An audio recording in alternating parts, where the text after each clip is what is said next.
Chapter 23.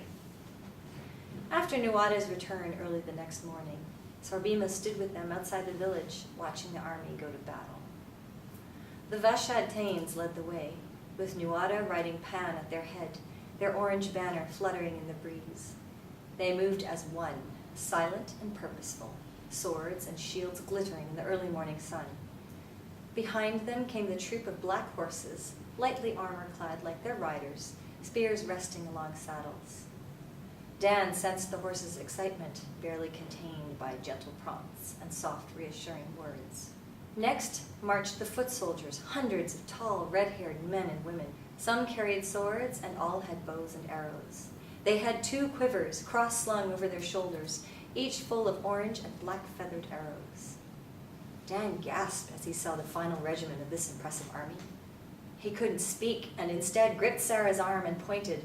100 elks, like giant moose, looked elegantly along, 5 abreast, their hooves raising soft clouds of dust from the trail.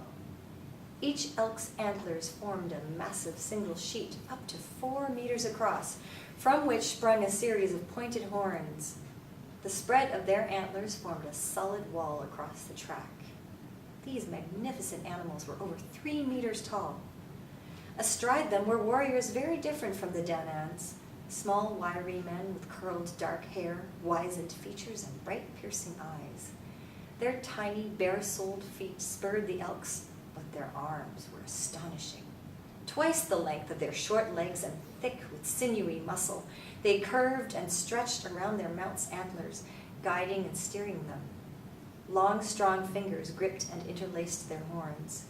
All carried a huge bow with a small clutch of long, curved arrows. "I wouldn't want to get in their way, that's for sure," said Dan. He asked Sorbima about them. "They are the Coeglomers, men born to ride the elks, raised from childhood to run with them, fight with them, and trained to scatter all before them in war. They're truly amazing. What an army! How will the Furbolgs cope with them?" "We will watch and see," said Sorbima.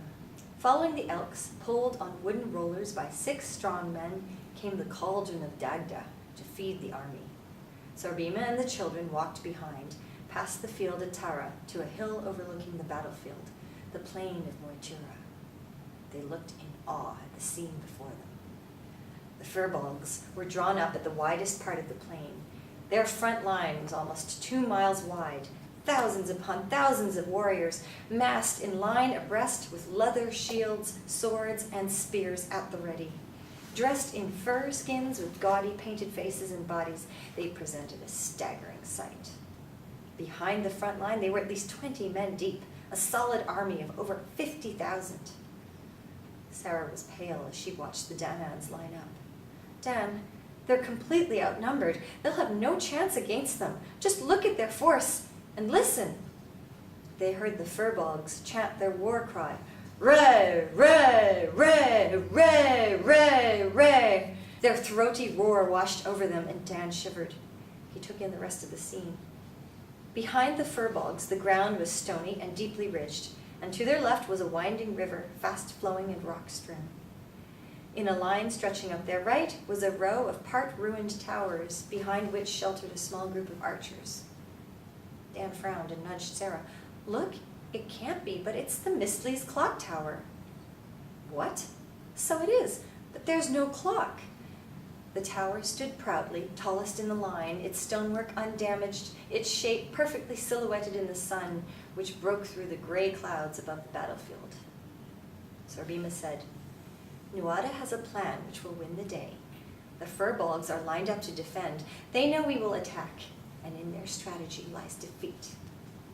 "But you can't possibly beat them," said Dan. "They've got 50 times your number, and they've got a really strong position. Look, they've got the river over there to stop you outflanking them, and the towers are a pretty solid defense on the other side. You can't go around them, so you'll have to attack from the front, and there's far too many of them." Sorbima smiled faintly as Nuada walked Pan along the front of his army. He spoke fast and urgently to the Vashad Thanes and to the archers behind them. "Rah, rah, rah!" roared the Furbolgs, spears now thumping the earth in a fast-paced rhythm. The Danans were completely still and quiet in the calm before the storm. Nuada raised his spear hand, and the Vashad Thanes trotted line abreast towards the center of the enemy line, followed by the horse troops. As they drew closer, the front line of the Furbolgs knelt, shields up, with their spears angled to stop the advance. A hail of arrows was released from the ranks behind. Suddenly, the Vashad Thanes broke to the right, and as they did so, the black horses overtook them at a gallop, all heading directly for the troops gathered at the riverbank. The main body of the Danaans behind stopped, formed two lines, and as one, let loose a flight of arrows at the Furbolg center. Confused by the Vashad Thanes' sudden switch of direction, the defending troops in the center of the line tried to follow their charge, but were hemmed in by the huge press of their own men. Chaos reigned, and the first hail of arrows struck this tangled mess of men. Flight after flight followed at amazing speed from the Danaan archers. The black horses charged full tilt toward the riverbank defenders.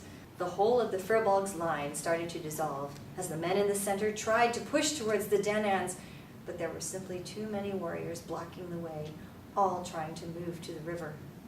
Shouts of command from the Furbolg's leaders went unanswered. In the meantime, the Danaan archers continued their flow of arrows directed at the logjam of struggling Furbolgs. Hundreds of men had been hit, and their bodies made the confusion in the center of the defense even worse. At a signal from the leader of the Danaan archers, they split quickly to left and right, now forming two columns instead of two lines. They began to fire their arrows at the ranks of men to left and right of the chaotic center of the battlefield. As they did so, Dan and Sarah heard a blood-curdling battle cry, and through the center of the Danaan archers swept the Elks, now in one long sweeping line, galloping at full speed, forming a solid line of impenetrable horns. The Coeglomers shrieked their war cry and let loose their terrible curved arrows. As they left their bows, they straightened and seemed to lengthen, glittering in the light of the sun. The first flight went high in the air, hovered above the ranks of the Furbolgs, and swooped down like angry wasps to strike the rear line of defense. Distracted by the cries of the men hit, those directly in front turned to see what attack they were under, and the thundering herd hit the center of the enemy ranks, splitting them completely and causing the whole length of the front line to buckle and collapse in chaos. At the same time, the black horses, formed now into an attacking wedge, struck the Furbolg's flank, sweeping men aside left and right, pressing the crush of defenders back toward the river. The Vashad Thanes followed this furious onslaught, Nuada leading. The children saw his magnificent tall figure, emerald green cloak flying behind him, spear poised to throw in his left hand, sword raised in his silver-handed right. He hurled his spear deep into enemy ranks, and it struck 3 men in its one travel. Magically, it flew back into his hand, and he threw again. The enemy around him were beginning to scream and try to escape, but were pushed back by those at the riverbank trying to avoid being flung into the water. Nuada seemed to be in the air, above his horse, his legs bent under him, turning round and round amid a hail of sword blows aimed at him. He thrust at lightning speed, time and time again, his silver hand glistening. His sword arm moved so fast it seemed like 10, each blow and thrust telescoping into the next, his speed incredible, his force irresistible. The Vashad Thanes swiftly followed his crushing advance. Every move they made was perfect, coordinated, and graceful as they fought their way through the enemy ranks. Hundreds of men were pushed or jumped into the river as the unstoppable force of the horses and the Vashad Thanes swept all before them. They fought their way along the riverbank, crowded with thousands of Furbolgs. But just as Dan and Sarah thought there was no way they could continue to advance, the sky above changed. As the Elks swept through to the rear of the enemy lines, as the horse troops and the Vashad Thanes pushed deeper into the Furbolg's flank, and as the Danaan archers reformed into 2 lines and charged, the sky began to boil.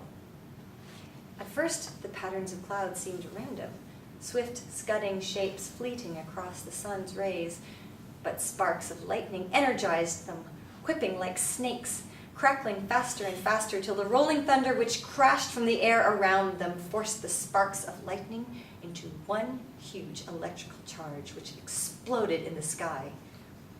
From beneath this heart-stopping avalanche of sound and light swept the clouds. A boiling mass of rolling black cloud filled the sky and changed shape rapidly to become an enormous winged warrior, bushy beard and horned helmet clear as day. In each hand, this monster held an enormous sword thrusting straight at the Furbolg's ranks. The energy from this apparition burst over their heads and sucked the life from the already battered troops. With one voice, the enemy wailed, dropped their weapons, and ran. Many jumped into the river, more turned tail, and hundreds were crushed in the retreat through the deep crests and troughs of the ground beneath their battle lines. The archers behind the towers, who had been too far from the action to make an impression on the battle, escaped in terror. The Danaans stopped their ferocious advance and watched them flee. As they did so, the air cleared, the sky brightened, the mysterious rushing cloud, no more than an illusion, left fluttering in the minds of the children, stunned by what they had seen. Dan was speechless. He pointed at the largest clock tower.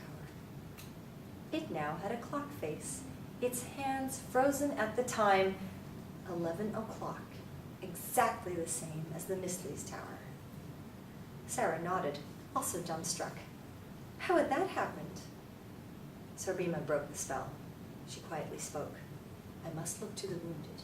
You will be safe here. Off she went, and the children watched the scene. The Vashad Thanes were unharmed, as were the Elks and the Coaglomers. Some of the horses had been injured, and their riders too, and a dozen or so of the Danaan archers lay still on the battlefield, struck by enemy arrows. As Sorbima went to tend to the horses and riders, the children watched in amazement as tiny old men popped up all around the fallen warriors. They had wrinkled faces and wore cocked hats and leather aprons. They fussed over the bodies, muttering between themselves, their toothless mouths twisting and curling as they examined the fallen. They carried little hammers and tongs and used them to prise loose the arrows. They then dressed the wounds with some form of animal skin, and one by one, the men recovered, dazedly shaking their heads and stretching their limbs as if they could hardly believe what had happened. The little men gathered in a tight group in the middle of the battlefield. And as if to celebrate the Danaan's return from the dead, a beautiful rainbow appeared in the sky, stretching from the horizon beyond the river to end just in front of these curious people. Dan and Sarah distinctly heard them cackle, look furtively around, and slide one by one down the rainbow into the ground. As the last one disappeared, so too did the rainbow. I don't believe it, exclaimed Sarah. Dan couldn't help himself. He chuckled, and heard an answering chuckle behind him. It was Metatron. These little people, the tiny ones, the small men, have gone back to their homes, returned to their dwellings, and now are no longer here. Yes, we can see that, but who are they? How did they heal everyone? Dan asked. They are the leprechauns, the Irish miniature folk. They have vanished and disappeared and are now hidden in the earth, unseen underground. They repair the wounds, make well the fallen, cure the warriors with their magic pigskin, their secret healing remedy. Sarah said, they're the ones who are supposed to be rich and know where there's a crock of gold. Well, that's the rainbow then, isn't it? Said Dan. This is just amazing. What a battle. What an incredible morning, Sarah added, as Metatron dissolved as if by magic.